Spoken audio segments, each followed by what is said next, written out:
Hello, welcome to another episode of Jim's on my Garden.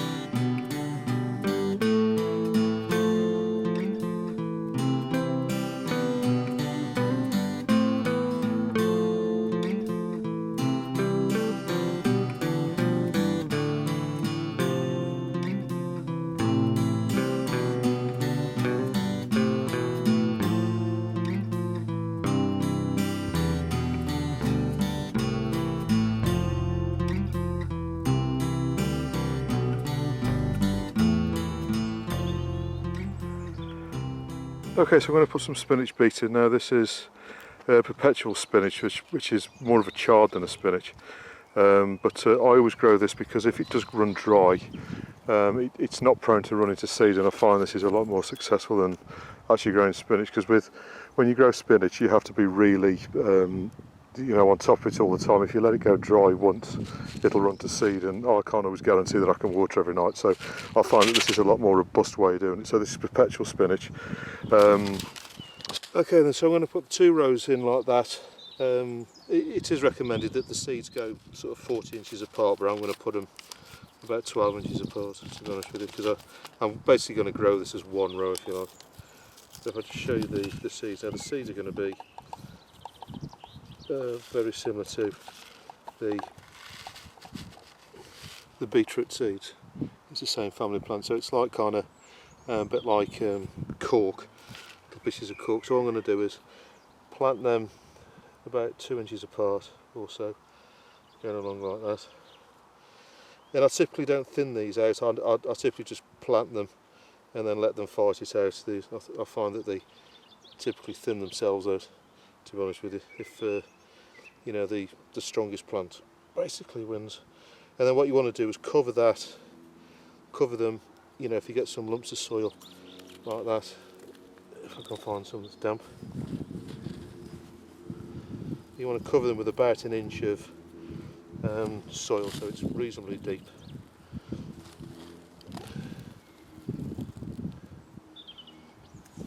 So the ground's quite dry, so it's quite hard. So that's about 1 inch deep, pretty much. And then exactly the same way as the other seeds, what you want to do, as soon as you've got the soil over the top, just go back over and then pat it down like that. Not too hard, but you want it so that the soil's in contact with the seed. And then what I'll do is I'll water up these rows so that the water goes on the seed. So I'll just carry on doing this up the row, and I'll show you in a couple of weeks when they've started to come through.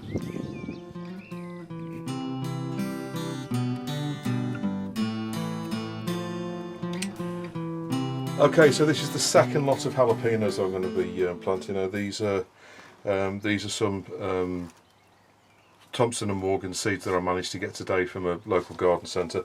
I actually went out to 3 garden centres over the past 24 hours, and a lot of them have been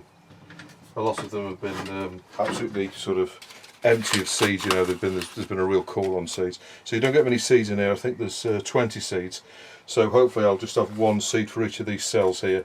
I'm just going to plant them on the top of the compost. You need sort of reasonably free, well draining compost.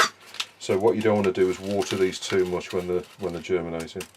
I'll just show you the seeds quickly. I don't think I've got all of them there somehow. Yeah, there's one left there. So there are the seeds.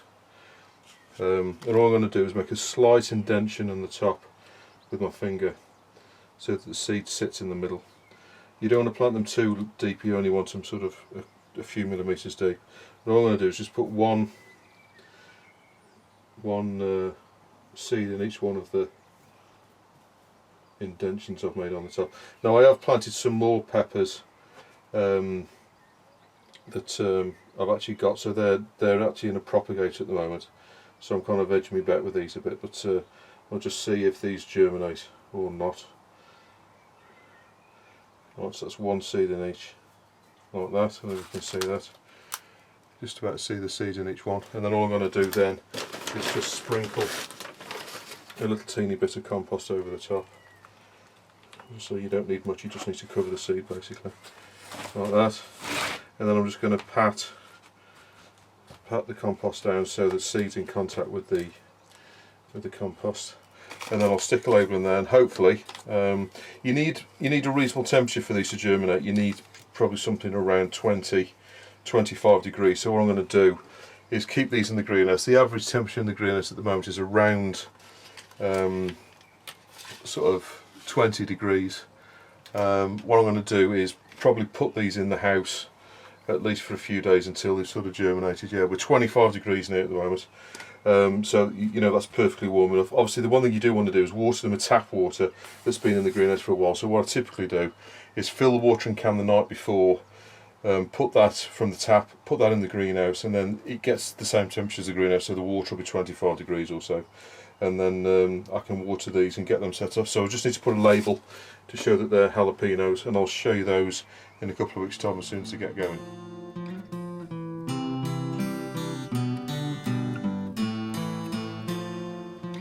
Okay, quick update on the beans. So these are the runner beans here. As you can see, pretty much all of those have come through all right. These beans here are the string beans, or the French beans. As you can see, there's only a few of them come up. There's one here, not all. There's one at the back there, one here has come through today, and this one's come through today. This one's come through today, that one's just come through, but basically the germination rate of these isn't very good at all. So what I've done is I've bought some more seed. These were grown from seed that I had last year, because I was worried that basically they weren't going to germinate at all, because there was only 2 up a couple of days ago. The rest have sort of popped out in the last couple of days. So what I want to do is put some more seed in, and so I've sort of edged me bet, so I've got plenty of plants, so I'll just do that now. Okay, so these are the beans that I've got. They're not the same variety. The original variety that I've got were actually from Frenchie. So these are, well, I'm not sure if they're the same variety or not, but these are basically from Sutton's. Now I had to go to 3 garden centres to find these. Everybody seems to be sold out. But so basically what I'm doing is, I don't know why the first lot are sort of failing to germinate. They may well germinate in the next week or so, but because I've been growing beans, you know, for kind of years, I know for a while when you put the beans in within a week or so, they've all kind of come up now. These have been in the pots, the other lot have been in the pots now for around 2 weeks now. So you know, they most certainly should have come up. Now the other ones that I've put in are white seeds, so you can see the sort of the seeds are kind of looking like that, which I've got loads of seeds of those. These are black seeds, so they're clearly a different variety. As you can see, the same thing, but they're just a different colour. And what I'm going to do is put one seed in the middle of each of these pots. Now, in the last time I did it, you'll probably note that I put 3 or 4 seeds in each one. What I'm going to do with these is, because I'm not sure how they're going to germinate and grow, what I'm going to do is just put 1 in. Now, I've used fresh pots, fresh compost, just in case that was the cause that they're not germinating quite as well as you'd expect them to. I'm just going to put one seed in each pot, at least for this first tray, just to see how they go. In fact, I think I might put 2 in actually, just to give them a fighting chance. Because the thing with beans is, what you can do is, I'll just put 1 in each one to start with. The thing with beans is you can grow multiple ones together, and they'll just both go up the same pole, so it doesn't really matter if you've got more than one plant running. So there's 70 seeds in each of the packets, so I've got plenty of seeds. I've actually got 3 packets, so that's lots of seeds. I can't be bothered to work it out, but anyway, so I'm putting 2 seeds in each one, putting them about 1 inch apart inside the pot, and then all I'm going to do is just cover these over. They're going about 1 inch, 1.5 inches into the pot. Now I'm most certainly behind a bit with these. Really, these should be going in the ground before very much longer. So I've normally got these growing by now. So I'm a couple of weeks behind where I want to be, really. But you know, with beans, the good thing is they'll soon kind of catch up. So I'm just putting the rest of these in now. So as I say, I'm pushing them in about sort of an inch and a half, and then I'll put a bit of compost over the top. Give these a good watering, and then hopefully within a week these will be up and growing, and then I'll be able to plant them out into the open ground. As I say, the bean sticks are already up. They've been up about 2 weeks now, so that's 2 in each pot. So I'll do another tray of these. So I think there's 1, 2, 3, 4, 5, 6, 7, 8, 9, 10, 11. So there's 33 pots in here. I'm going to need somewhere in the region of 90. Because the others are starting to germinate now, I'm hoping that more will germinate in the next few days. It could be because we had this cold spell, and you know, that's why they've not germinated. But you know, to hedge my bets, obviously, you know, beans are one vegetable that I like to grow because you can freeze it and it lasts you all over the winter. Right, I'm just going to pat those down so they're reasonably firm. And I'll leave these in this greenhouse because things tend to germinate better in this greenhouse than my larger greenhouse. I'll just put a nameplate in them, and then I'll show you these hopefully in a couple of weeks' time when they've started to grow. But that's basically because I've put these in basically because the first lot that I put in are sort of germinating quite badly, or not, you know, sort of germinating at all. So I'll let you know what these look like in a couple of weeks' time. Okay, so I'm just putting the sticks in for the run of beans. So what I've done basically is dug all of this ground over. Now this is 11 foot. Basically, I'm at the back of the tunnel here, which is where I always put the run of beans. Now what you want to do is, if you're growing 2 sets of beans like me, so I've got runner beans going here and I've got French beans going on sort of down there, you want to try and keep them as separate as you possibly can do. These, if anything, are a bit too close. What you want to do is ideally grow them at each end of your allotment. But basically what I've done, to prepare the ground here, I've dug it all over. There was chicken muck went in it at the beginning of the year, so that was piled here over the winter. That's already been rotivated in. I've let the sort of ground sit then for a couple of months. What I've just done is dug it all over, got all the weeds out, because there's little weeds growing, you can see them in the tunnel there basically. So I just pulled all of those weeds out, dug it all, turned it all over, and now the ground's nice and loose. So what I'll do now is basically put the canes up. Now what I've basically done to mark out where they need to go, obviously I need to walk up the back, so I've left me about a foot at the back there to walk up and down the row so I can get in at the beans. And obviously I've left about 6 inches at the front, 6 to 9 inches at the front away from the path, for the plants to, you know, so that anybody walking past them doesn't knock the plants. What you want to do is put the sticks in around sort of, I don't know, somewhere between 6 and 9 inches apart. Now this tunnel is 11 foot wide, and I've got 30 plants to go in, so there's basically going to be 15 in a row.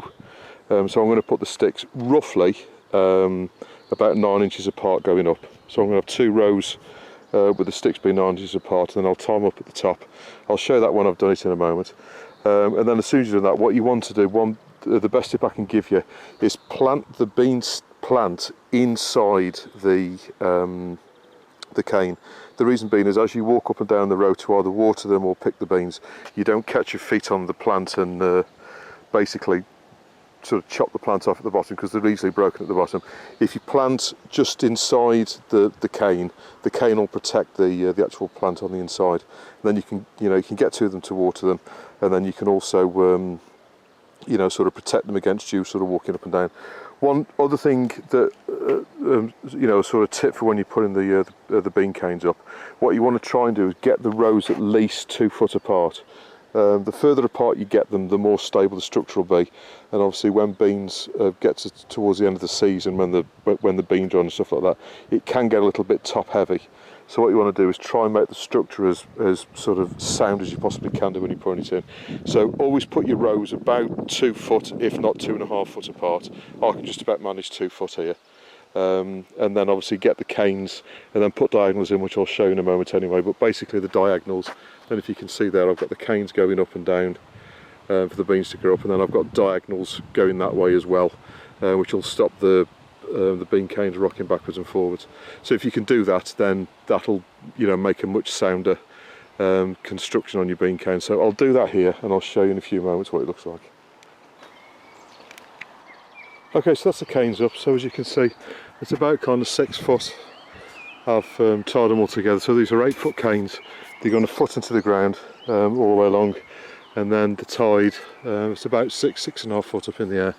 And then these are the diagonals. As you can see, these are tied in to the upright, so that stops it from swaying backwards and forwards. That's a really nice solid structure. That's exactly what you need when you've got your beans on there. So basically the way that I set it out, just as a quick tip, is put all the canes in, and then attach the top one to each of the end ones, making sure that it's level, and then you come to the end and make sure that it's upright this way. So if it's not upright, if it's leaning over to one side, just adjust it by pushing one of the canes through. So if it's too much that way, basically what you want to do is pull this cane through or push that cane further in, just to basically centre it. As soon as you know that the centre line is, the centre pole, sorry, is in the centre and this is completely upright, then all you need to do is go along and tie each one in place. As soon as you got to the end, just check it again to make sure it's upright. If there's any that are slightly out, you can just push them backwards and forwards to adjust them. Just by pushing the canes further into the ground will pull it over. And then that's your structure for your beans. So I'll be putting the beans in at the end of this month. We've still got a slight risk of frost at the moment. As I say, you know, we've had some frost this week, so I don't really want to put them in as of yet. But when you put your plants in, what you want to do is put your plant just inside of the cane. So there's the cane there. What you want to do is dig your hole in there and plant your plant just inside there, so as you're walking along you're not going to hit it with your feet as you're walking. So that's the place to plant, but I'll show you when I get to do that in about a week or so's time. But that's the structure you need for beans, and obviously if you've got more beans like I've done here, you basically just make more of it. If you have got one that goes the entire length of your allotment, so you know, if you're up to sort of, I don't know, sort of 6-7 metres long, what you might want to do is put more of these diagonals in. I'll put one more in the middle, but I find 1 or 2 changes more than sufficient to hold it up. But and I obviously use cable ties as opposed to string. I find that cable ties hold it more securely. String tends to loosen after a while, and that's when, you know, it can fall over if you're not careful. But that's how to put bean canes up.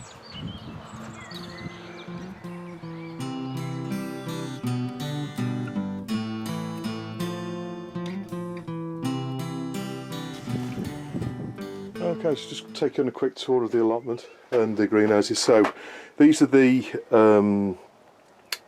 sunflowers that we put in a couple of weeks ago. As you can see, they're growing really well. I've got quite a few that have missed, so what I'm going to do is put some, I don't think these are going to come, so what I'm going to do is put some more seed in these ones that haven't come. But that's the sunflowers. Right, we've had some success and some failure here as well. This is the gourds now. As you can see at the back, all of the pumpkins have grown. So I've got 7 pumpkins there, all of them have grown. The butternut squashes are complete failure, as you can see, not one of them has germinated, so I'm going to reset those. I've got some more seed for that. And then for the courgette, I put 2 seeds in each plant pot, and as you can see, every single one's come, so I've got 8 of those come, as luck would have it. So what I'm going to do with these is separate them out. I'm going to split them whilst they're small like this into 8 pots. So I'll take these out and separate them into you know, twice as many pots, so then I only need 4 myself, but what I'll do is I'll give them away to other people. The lobelia, I don't know if you can see that, they're just starting to come, really small little plants. The asters, unfortunately, I'm not sure if these are them, I don't think they are, but again, germination's not brilliant. Those are the calabrese, you can see they're about ready to pick out now. The kale has already been pricked out, so they're growing quite nicely. Now the red onions, again, not a very good success rate, and I think the problem that we've got at the moment is the weather's going hot and cold, and I don't think the seeds know what they're doing. But as you can see, there's a red onion there, there's one here just starting to come through, some here. These are hollyhocks, so I'll pull them out. Again, here I've got a couple of hollyhocks growing through, so I'll pull them out. But you can see there's one red onion coming there. So bearing in mind I put probably something like 50 seeds in here and about 40, so 30 or 40 seeds in there, and the germination rate's not very good at all. These are the peppers now. These are a complete disaster. I don't know why, but they just haven't grown at all. I don't know if it's these pots that I've got them in and they were too wet or what, because these do tend to hold water underneath there.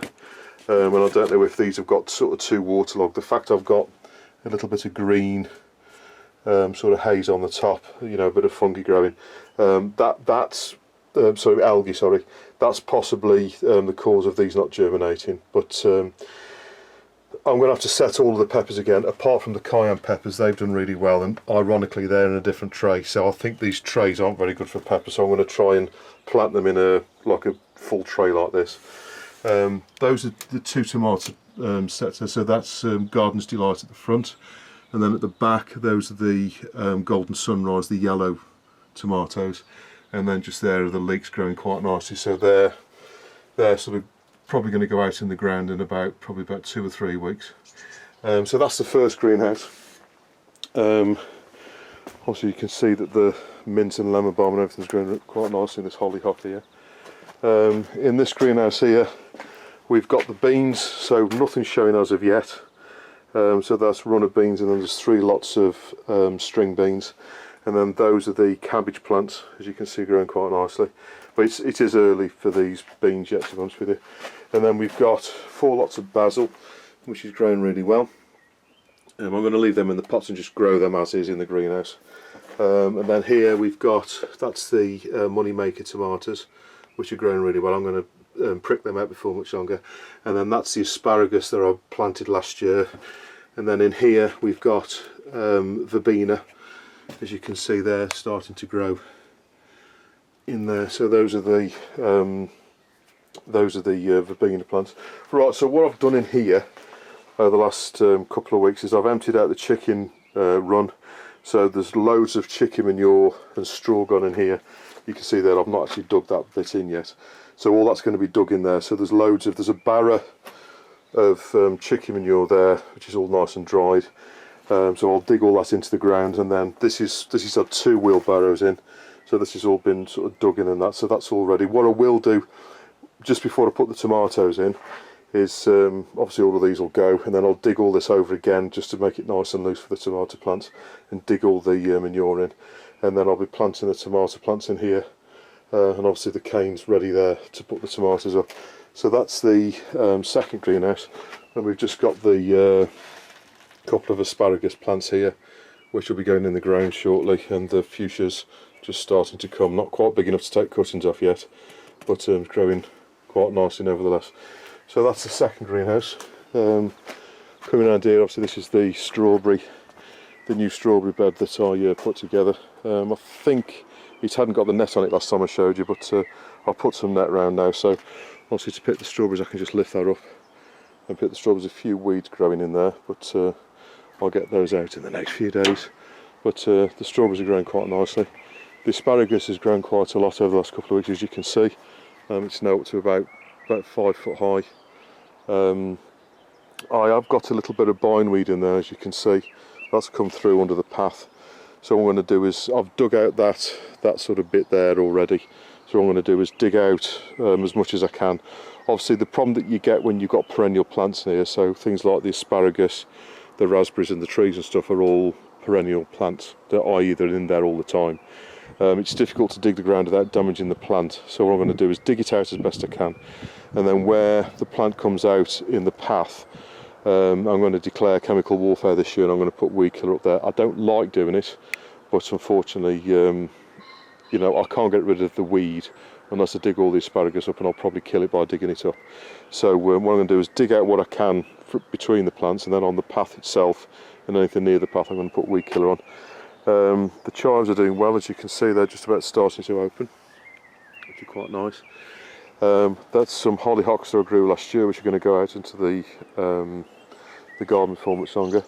Now the jostaberries are just starting to form, as you can see, and strawberries on the main strawberry bushes as well as starting to form. We've had blossom on the cherry tree and also the apple tree as well, but we've not got any fruit forming yet. And the raspberries are just starting to come into bud, as you can see. So I'm hoping to get some nice raspberries this year. Right, so as far as the potatoes are concerned, they're just starting to come out. I don't know if you can see here, there's one just starting there and just over there. So in the next couple of weeks they're going to be coming out, but we are predicted bad weather in the next week, so hopefully that won't damage the potatoes in any way. But you can just see here where they're just starting to cut through.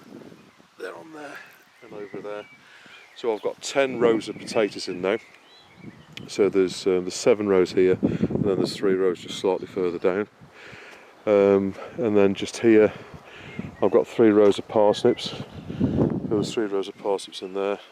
This ground here will be used to grow some more spinach, and the leeks are going to go in here, so I'm going to dig this over and rotivate it, so that'll all be ready in the next couple of weeks. Okay, in the first tunnel here we've got some goose grass coming through. I don't know if you can see that down there, but I need to get all that out. So I've got 2 rows. The first row here are beetroot, and then that second row in there is swede, and then where these steel poles are here will be the kale plant, and then all up this side here will be the cabbage and the broccoli, or the calabrese. So I just need to dig these few weeds out. As you can see, I've got a little bit of bindweed in there as well, so I'll dig all that out before anything goes in. So that's the first tunnel.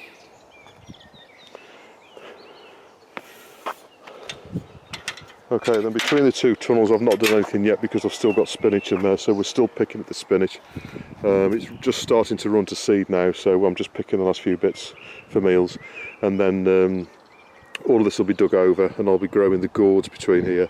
So things like the courgettes, the pumpkins and the squashes will be grown in this area here. And then in the second tunnel here I'm just still working my way through to sewing up the sides and that, which I haven't quite got around to finishing off yet. I'm just fixing these pipe work up over there. All this will be dug over, then there'll be more brassicas planted in here. Then over to the beetroot. As you can see, the beetroot's doing really well. So I think this is just about ready to be picked now. So as you can see, it's nice thick sticks of rhubarb. So obviously that's all had lots of chicken manure on over the winter, so that's growing really well, so I'll start to pick that in the next few weeks. One note with rhubarb: if you get any flowers, you can see them there, you need to take them off because that'll take the energy out of the plant. So if you see any of those in your rhubarb, pull them off, don't leave them on. Okay, and here all this bit's been dug over since we were last down here. So I've got 5 rows of onions which are just starting to come up. You see the onions here? So there's 5 rows of onions, and then there's 2 rows of spinach, and then I've put the canes up for the string beans, and then up the side here I've set the calendula flowers. That's these little seed pods here. You can just see there. So those went in, so as soon as they get a bit of rain at the weekend, they'll start to grow quite nicely. And then just coming up this side here, this is the bit I haven't really dug over yet, so all of this is going to be dug over here. I'm going to get all the weeds out, and this is where, so from this part here, all of this here will be pumpkin plants and gourds, and then I'm going to obviously send them up the side, up between the 2 tunnels there, so that because if you think a butternut squash plant is probably about 4 to 5 metres long, so I'll put the roots here where I can water them. So I'll dig all this over, put lots of chicken manure and you know, anything that's water retentive in here, lots of carbon matter, and anything to make the ground more fertile. So I'll probably put the compost heap in here as well. Dig it all over, because they are really hungry plants, fast growing hungry plants. So that'll all get dug in here. All the roots will go in, all the sort of plants will grow in here, and then I'll send the runners up the side here. So all of this, the pumpkins, the butternut squashes and everything will actually be growing between the 2 tunnels, but I'll have the plants here so I can water them easily from the path. And then this part here has already been dug over. You can see the weed growing through.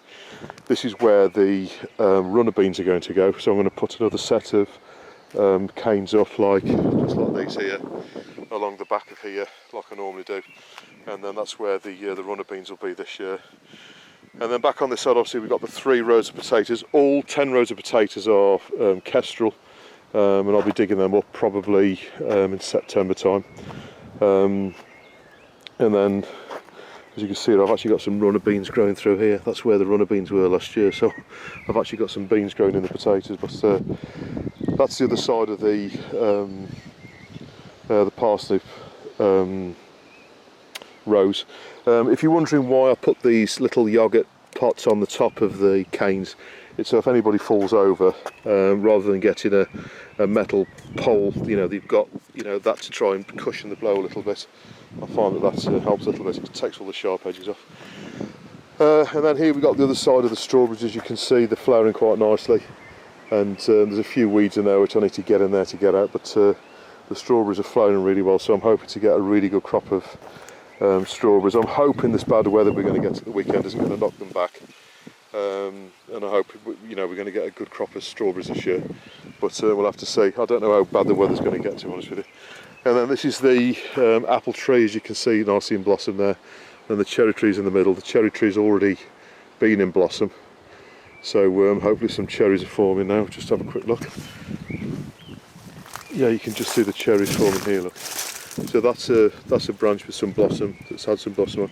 You can just see the little cherries starting to form there. So there's loads of cherries forming here, and there'll be some on the top here as well. There's some cherries on the top. So hopefully we'll get plenty of cherries as well this year. So that's the trees, and then back to the greenhouse here where we first started. So that's what the allotment looks like on the 4th of May. So, I hope this episode was of some use to you. Please don't hesitate to put any comments or questions you got below, and I'll always get back to you. And I'll see you on the next episode of Jim's Garden.